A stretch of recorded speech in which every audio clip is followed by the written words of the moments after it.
On today's episode from the archives, we're joined by offensive coordinator at Cincinnati, Mike Denbrock. Currently, Cincinnati is number 14 in the country. Coach Denbrock has done an outstanding job everywhere he's been. And today he's going to talk to us about a number of different things, building culture, how he teaches his players the game, and some of the RPOs that they use for the Bearcats. I think this is one you will enjoy. Keep tuning in. We're coming up on some new episodes here, as well as some news soon about the future direction of the podcast. But some great content here. Enjoy. Excited to be joined today by the University of Cincinnati offensive coordinator and quarterbacks coach, Mike Denbrock. Coach, it's great to have you here. Really appreciate you having me on, and thanks for letting me be part of what I think is one of the better podcasts out there. I appreciate that, Coach. Well, as you know, we get into your background here a little bit first, and in a lot of ways, your career path kind of followed that typical format that you see with a guy leaving as a player, becoming a graduate assistant at a couple places, and moving his way into a full-time position. So you played at Grand Valley State. You were a tight end, hooked on as a graduate assistant there when you finished playing, and from there, it just progressed. Michigan State as a GA. Illinois State was your first job as offensive tackles, tight ends. Back to your alma mater for a while. You kicked around arena football. You were at Stanford, Notre Dame, Washington, Indiana State, back to Notre Dame, and now you're at Cincinnati. And I think, Coach, in focusing on all those opportunities and things that happen along the way, it's a progression and it's an evolution for a coach, that you're going to learn important things at each stop that really are formative in the way that you're going to grow and develop as a coach. So with that in mind, Coach, what were some of those key things for you, those things that stick out as I learned this here, it really helped me develop as a coach and evolve to who I am today?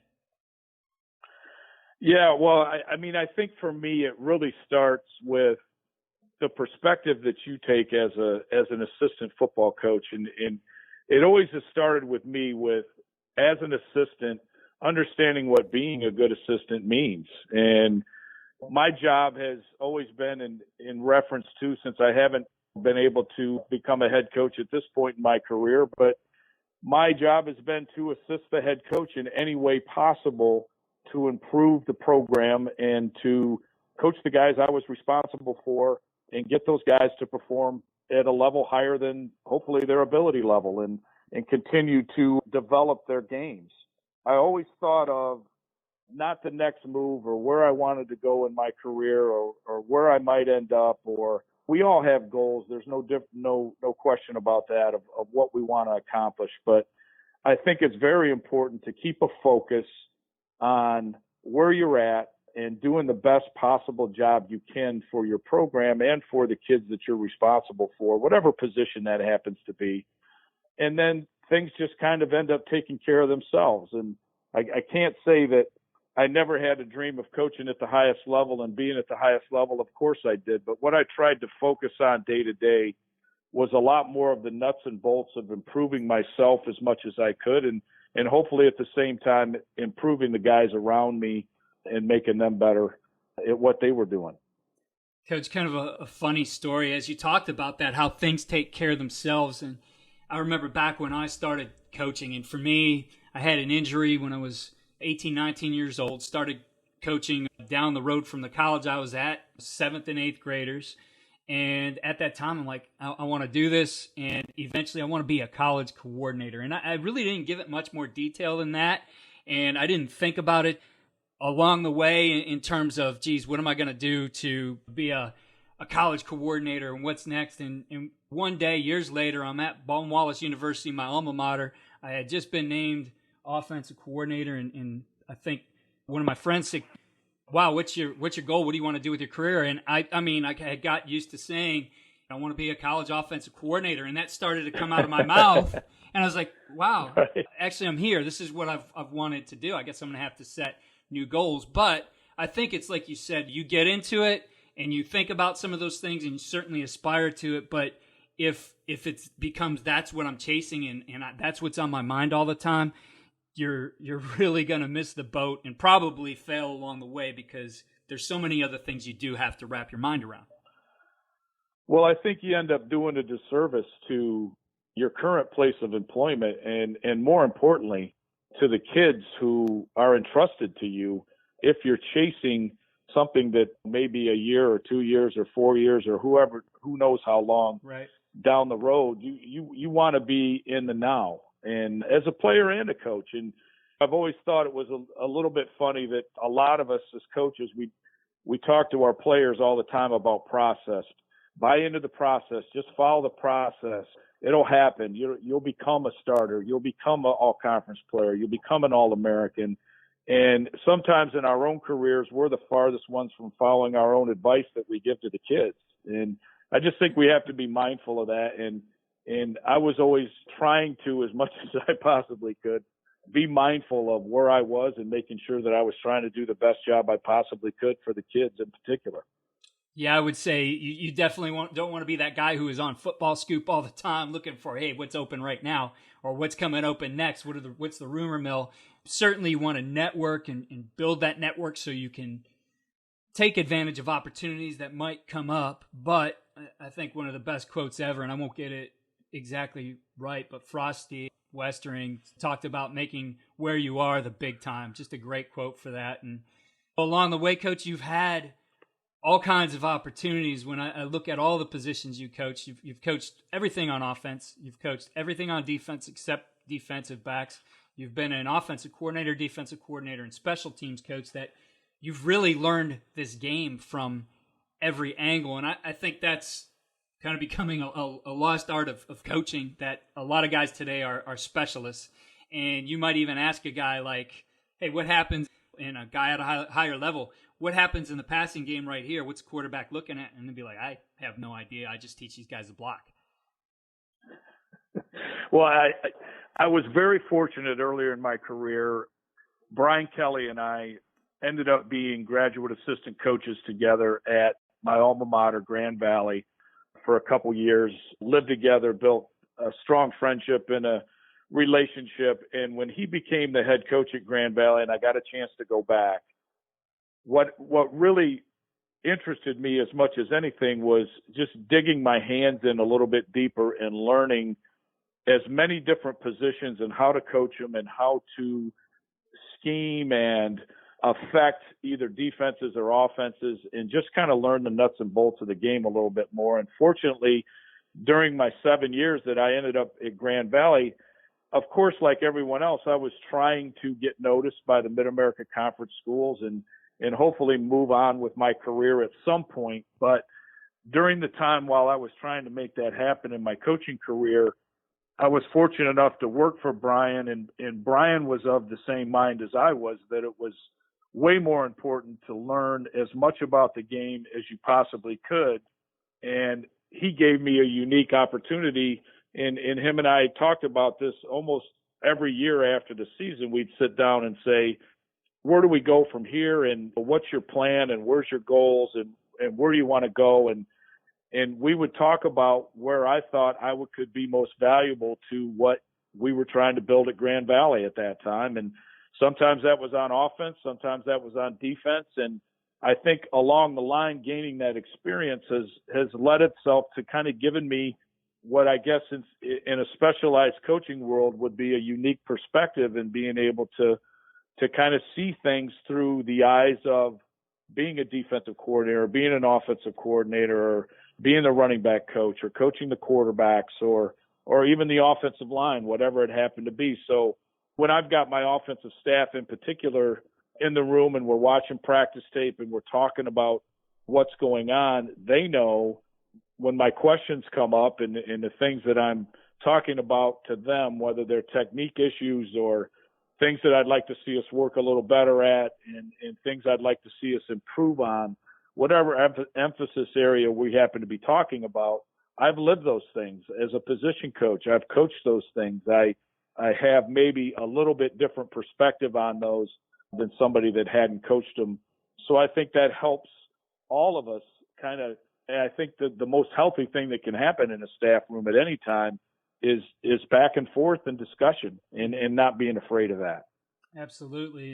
And I know for me, when I was doing this full time at the college level, one of my favorite things to do every week is we would set aside some time to have crossover, and we'd finish up looking at our film early in the week, and we'd take about half hour, 45 minutes, usually around lunch, and me and my assistant coach would go down and talk with the defensive coordinator and his assistant and talk about what we were seeing and our thoughts on maybe our attack and what do you think they might do if they're doing this. And it was just such a great back and forth and learning experience that there are those opportunities right within your own building to get some of that experience on the other side of the ball or at a different position. But I think that's very, a very important point that you're making, because one of the things that we do consistently and constantly is sometimes you get locked in your own little world, whether that be on offense or defense or whatever, and you think something is going to be effective versus a certain look on defense or a certain look on offense, whether it's a blitz defensively or whether it's a pass concept or whatever. And you may not know all of the little details of the way the defense is going to play that. If you take that to the defensive staff, which we have a great interaction with our defensive staff and do much of the same things that you're talking about. If I've got something that I'm thinking game plan wise, I want to run it by if time allots, and you know how that goes. But yeah, if there's an opportunity for me to sit down with our defensive staff for even 5 minutes and say, hey, here's what I'm thinking as an adjustment to this. If they try to take this away with the linebacker, they try to take this away with the safety, how would you guys react to this? Would this be effective, especially if we're playing a similar scheme that week? Or even after spring ball, what we did is the defensive staff really evaluated our offense. Mm-hmm. And here's the things that give us problems. Here's the things that we like that you do to attack us. Here's the things that really cause us a lot of discussion in the defensive staff room to try to take away from you if we possibly can. And we did the same thing with them. Here's some of the things we feel like you can do defensively that you're already kind of doing, but if you added this to it, I think it would be even better. And this hurts us, this helps us, and just evaluate each other and have a free, open dialogue amongst your staff, because you're really all working for the same goal, and that's to get your football team ready to win some games. I think it's so important to be on the same page as a staff, and a lot of times you have that evaluation period maybe on a Sunday or whatever, talking to the whole staff, and then you split up and everybody's doing their own thing. I think and I've talked to a number of coaches about this, I think it's so important that you understand what's needed in the game plan overall to beat a certain team. And we get into this day and age where, hey, there's so much in social media. It's about branding yourself, and we have maybe this unique name for our offense and things we do. And I think all those things are pretty cool, but at the end of the day, you have to be on the same page. And I had recently another FBS offensive coordinator on who I think a lot of people would look to as a guru. And we spent some time talking exactly about that. And it was refreshing to hear from somebody who is looked up to, known as being a guru in a certain offense, that he really feels like, hey, I got to figure out what do we need to do to help our defense and special teams or all those things. How does it all come together within a total game plan? Oh, I couldn't agree with that more. I mean, I think you win and lose football games as a football team, and you have to keep that perspective about it. And that's not always going to mean 650 yards of total offense and 45 points. It's going to mean whatever set of circumstances you have in your program. And maybe you've got an offense that's really strong at the offensive line and you got some good backs, but you're not as strong on the perimeter. Well, you better adjust what you do scheme-wise offensively to what you have. And to carry that a step further, I think it's very important to understand, okay, here's having those discussions as a staff. Here's what we feel like we can get done this week defensively. I mean, if you guys can give us 24, 28, whatever that number happens to be, we feel like we've got a great chance to win the game. And understanding from each other's perspective what's needed to make the team successful is obviously has to be the ultimate goal, and that's what we spend a lot of time doing. Coach, You move on from Notre Dame, was your prior stop here, to Cincinnati to become the offensive coordinator. You're the quarterback's coach now as well. Coach Fickell obviously has grown up and learned as a coach in a great place and had some great mentors along the way. And it's his opportunity to lead a program and install a culture. And that's such a big part of what you're doing, probably more important sometimes than your X's and O's, if not definitely more important than your X's and O's. So you're a part of that. And as a coordinator, coach gives you the opportunity to make sure that that culture is saturating your side of the ball as well. So what kind of things are you doing to ensure that the culture is aligned and that you guys are, as you build your program, moving forward together in alignment?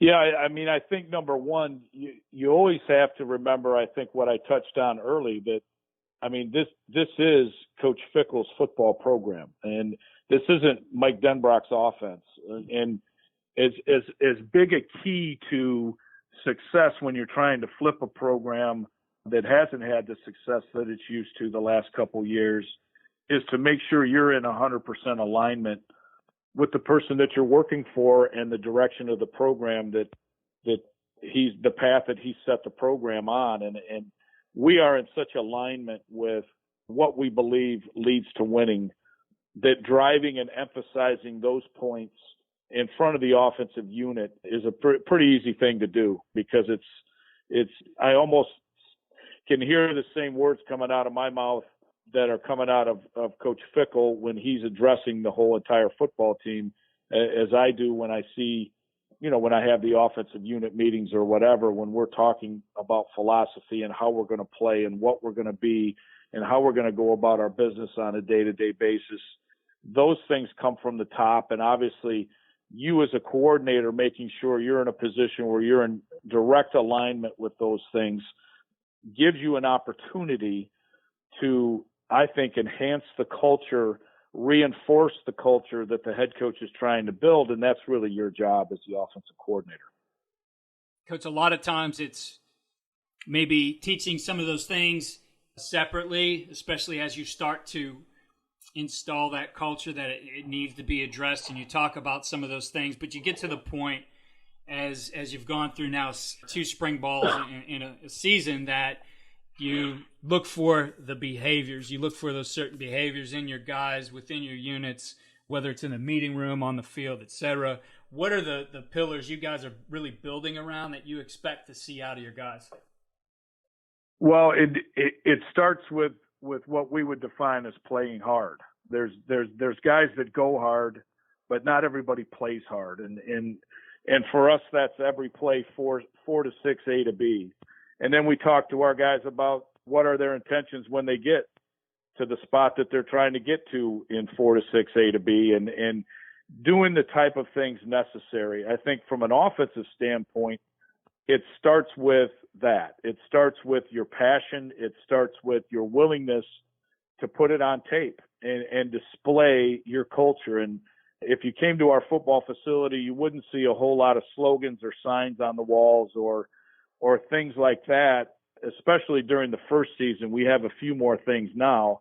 And the reason for that wasn't because we don't believe in those things or we don't think those things are important. What we wanted to instill in the players here at the University of Cincinnati from the beginning was your culture is displayed on tape every snap of the football.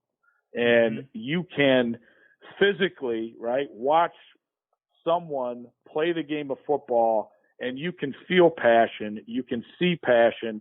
It's tangible. It's right in front of you. And it's a direct reinforcement of whether you've built a sustainable culture in your program or not.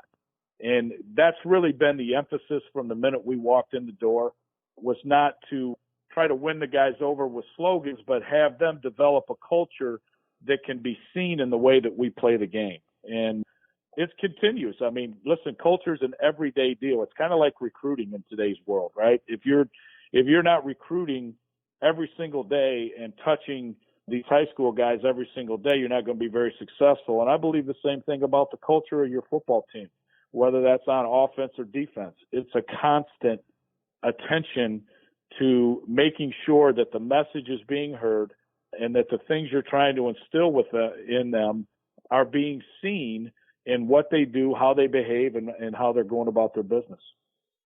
And I think that recruiting part is so critical, really, at every level today. It's different, the form it takes at the high school level, but it really doesn't matter what level you're at, that you are constantly recruiting people into your program, then essentially recruiting them to buy into an idea and develop themselves, that it happens all the time. It happens for coaches in their hallways and how are we going to pull our athletes in, but also it just doesn't stop. It has to be part of your mentality, really, as a coach. If you're going to be successful, that I'm going to be really good at recruiting people to come to our program, and then recruiting people really to buy into our ideas. And Coach, that's something you've been recognized for, as being one of the top recruiters in the country. So, for you, what's the key to being an effective recruiter? Well, to me, it's always been honesty, and it's always been, I think, the ability to communicate to the student athlete at the high school level what it was that our program embodied, what we had to offer to them as far as resources for education, resources for development of them as people off the football field, and then resource-wise and who we were as a football program and how we would develop them as a football player. And I think it's very important to not only just talk to them only about football things, but to dig a little bit deeper and find out the answers to how they fit into who you are and what you're trying to be culturally as a football program. And if those things are in alignment, I think the old adage that my dad said to me when I was growing up, birds of a feather flock together, I think those guys identify themselves, and then you make sure that those are the guys that you target the hardest with what you're trying to do. But I think it's communication. It's making sure that you have a place where they are thinking about you and what you're doing and developing on a daily basis, which means you have to be in touch with them, and you have to reach out to them, and you have to be part of who they are and what they're doing every day. Those are the things that lend to them thinking about what you have to offer, and then going about systematically showing them not only how you're going to showcase their skills as a football player, but the other areas that you are going to enhance in their life, and hopefully showing them that you're their best opportunity for development as a total person and a football player at the same time. Coach, another aspect of this game is you have to be a really great teacher to be an effective coach. That if you're going to have a long career, a successful career, to be able to go on and do this at the elite level, you're not going to do it without being a great teacher as well. What are some of the things you really believe in and that you want to see, especially out of your coaching staff, in terms of how they're teaching the game? Well, I think it starts first with, you've got to dig in to your kids. I mean, you've got to find out what makes the players that you're responsible for tick, where they're from, what their family situation is, who they are as people. And you have to have that type of knowledge, I think, to formulate an effective plan of teaching them. You can't, especially in today's football, in my opinion, it's very difficult to cookie cutter coach or teach these guys football. I just don't see that as the most effective way of doing it. If they understand that you have their best interest at heart, you know more about them than their name, you care about them as people, they're going to be in a frame of mind where they're open to the things that you're saying. So that, to me, is always the first piece of the puzzle. You have to gain their trust. You have to gain that knowledge necessary to be able to touch them on a level where they're open to what you have to say and how you have to say it. And we know as coaches, sometimes that's not always in the nicest way. I mean, sometimes it's a little bit aggressive for kids. But if they understand that you care about them and know more about them than just their name, if you will, they're more receptive to that. So I think that's a key. I think from there, I think you really have to make sure you are hitting, especially today's football players, with not only the what, but the why. And your players have to have as deep an understanding as possible, not only of what to do, but why you're doing it and why that's so important, why it fits in the scheme, why it puts us in a better place to be successful, and go into detail about explaining those and take the time to do it.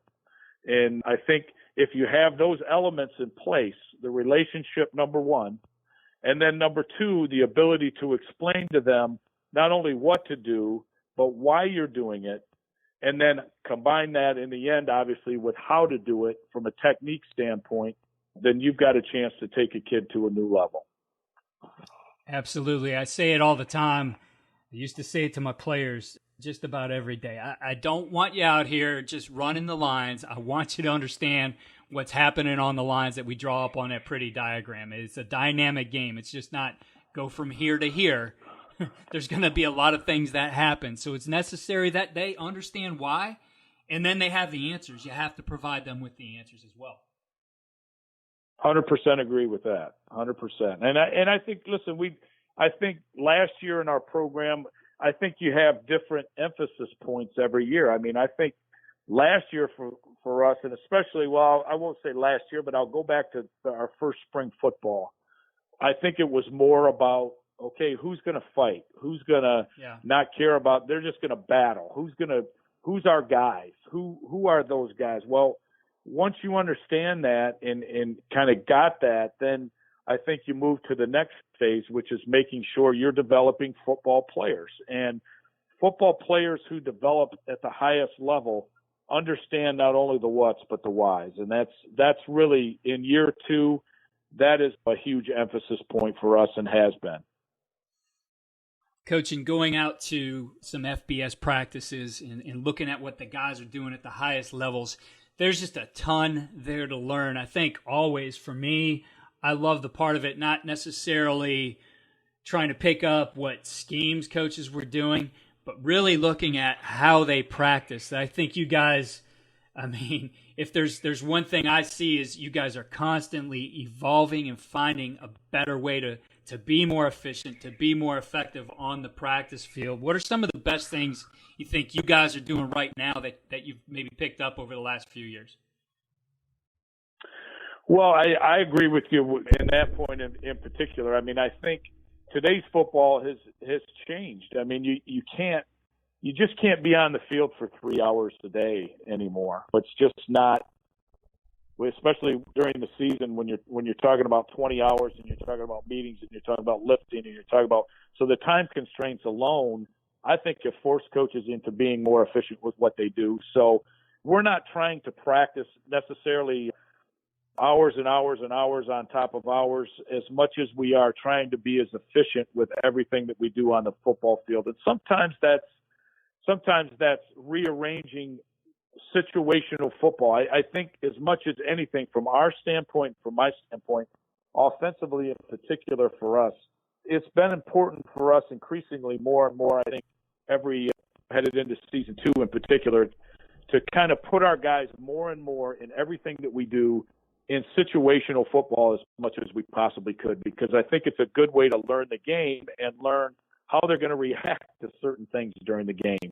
We spent a lot of time in the spring, in particular in year two, putting these guys in situations, whether they were advantageous to them or they were hard on them, and just trying to see and evaluate the areas where we needed the most improvement, whether that was blowing the whistle and put the ball down and say, okay, we're going to play football, and it's call it up 11 on 11.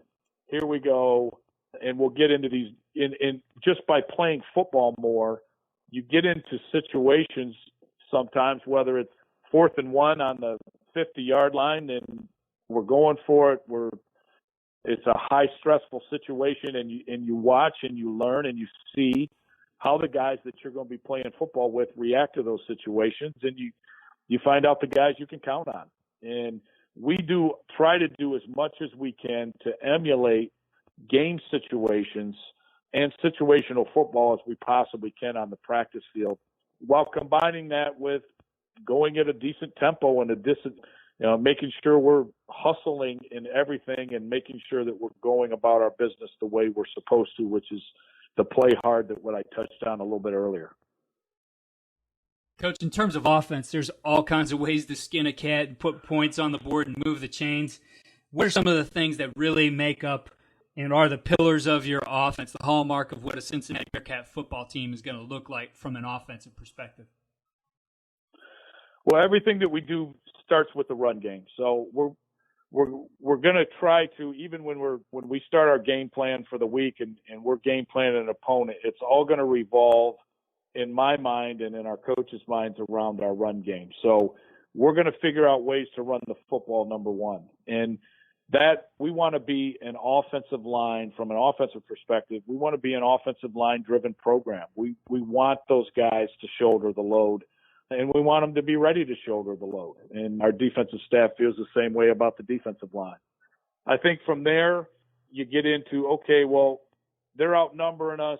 How do we take advantage of that? And like many people, we're an offense that uses RPOs and run pass option things to help even the numbers, so we're not outnumbered in the run game.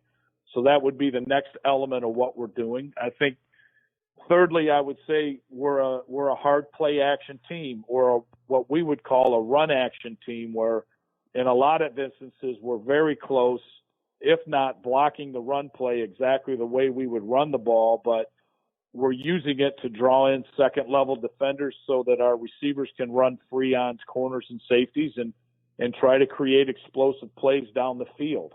And then I think with that, we want to be an effective screen team next, and we want to have the ability to keep people off balance and not let them tee off on us, and whether that's double screens or dual screens or things like that, where we've got maybe a flare screen to the field and a tunnel screen to the boundary or whatever, some things that can keep people off balance from that standpoint. And then lastly, believe it or not, for us would be the drop back passing game, which I think is an important piece of the puzzle. But I think if you're too heavily reliant on the drop back passing game, then you're not doing those things that I outlined to begin with first. So starts with the run game for us, starts with our guys up front, our ability to control the tempo of the game through our ability to run it. Then you get into, I think, if you're getting outnumbered and you're having success running the ball, taking care of those fold-in defenders or the extra safety that they want to drop in the box with RPOs and things like that, so we can get the ball in space and let our athletes do what they do. Run action pass and get after them with run action, but try to throw the ball vertically down the field, screen them to keep them off balance, and then if we need it and use it, it'll be our drop back game will come after that. So that's kind of how, at least in my mind, warped or unwarped, I've got it kind of construed that we're going to go about our business from an offensive standpoint here at Cincinnati. Coach, I think those are all very sound elements. One of the things I've noticed, at least one of the trends, I think, in offensive football is heavy reliance, maybe sometimes too heavy of a reliance on RPO and an abandonment of the run action passes or the play action passes that teams kind of, I guess some guys have fit in their head, well, I really don't need the play action because I'm doing it every play. Every play looks like a run and it can be a pass. How do you, I guess, fit those two together? And looking back at your time, you've always had explosive offenses. You know, I think at Notre Dame, you guys set a record for the number of 70-yard plus plays and 50-yard plus plays from scrimmage. So where does that fit in terms of RPO versus play action pass? I mean, ideally, I think from an offensive perspective, you can't be afraid to throw the ball vertically down the field. And I have someone who's designated, even as the game's going on, to remind me that we want to take at least 2 shots a quarter to try to create some explosive plays down the field. And listen, that could be a drop back 3-4 vertical kind of deal right. too. You know what I mean? It doesn't necessarily have to be run action, but I think there's a tendency in all of us to play it a little safe. And I think RPOs, even though there's some decision making going Sure. on with the quarterback, they're really more tied to, in a lot of situations, the quick passing game, which I think we all feel like if we are going to throw the ball, we're going to throw it for a higher percentage if we don't have to launch it down the field very far. Mm-hmm. And I think that's why people become a little bit too reliant sometimes on RPOs. And I think as a coordinator, it's important to continue to challenge yourself to throw the ball and be willing to throw the ball vertically down the field. Now, when I say that, I would say in return, I think part of that is a game plan thing from a coordinator perspective, at least mine, is to make sure I've got in my mind a really solid menu headed into the game of things that I want to do if it happens to be 2nd and 10 or 2nd and 11 or 2nd and 12, so that I can combat maybe the lower percentage that you're completing some of the deep shots you take down the field, but I think you got to take them. Yeah, absolutely. I agree. Coach, do you guys get into the level 3 RPOs, or are you looking primarily to stay with the play action pass, maybe to attack that safety who's cheating down on you? And no, we definitely have an element of that. I think part of it is making sure that you've got guys who you feel like can go get it. One of the things that made us so explosive at times at Notre Dame was a young man by the name of Will Fuller, who was just a kid that it didn't matter how soft you played the corner, he was going to run by the guy. So I think when you start talking about level 3 RPOs and run action passes and things like that, it's developing that skill. And I think it is a skill. I really do.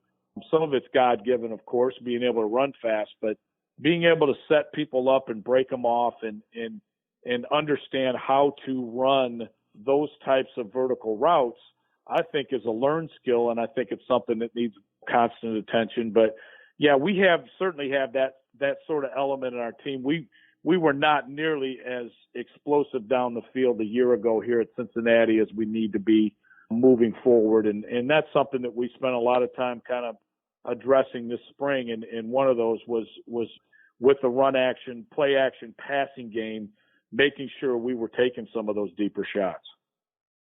Coach, you've shared with us a lot of great ideas today, a lot of things that have come from both the width and depth of your experiences as a coach. If I were to ask you to point to one thing that you really feel gives your guys the winning edge, what's the one thing you guys do that accomplishes that? Well, I think it's part of our program philosophy, and that's that we're not afraid to hold each other accountable, and that's from a coaching staff standpoint and from a player standpoint. And I think it goes back to culture and development of that culture, that you don't have people who are oversensitive to criticism. And that's as a coach, that's as a player. And if you really care about each other and you have each other's best interests at heart, you don't take things personally. You take things as either a challenge to improve yourself, or there may be a better way to do this. Let me research it and find it. Never stop growing and developing as a player, and never stop growing and developing as a football coach. There's so much more I hope that I'm going to get a chance to dig into and learn along the way before this whole thing's done, and I encourage everybody else to do the same. Coach, I really appreciate the time you spent with us today. Coaches out there, if you want to connect with Coach, certainly his information is on the University of Cincinnati football website. Coach, I know you're also on Twitter. What's your Twitter handle? At Mike Denbrock. It's Denbrock. At Mike Denbrock. Coach, thanks for taking some time today and helping us improve this profession. I really appreciate all you talked about here. Well, I hope we can do that. It's in my opinion, the greatest profession on earth, and we're all very fortunate and lucky to be able to get up and be a part of it every day.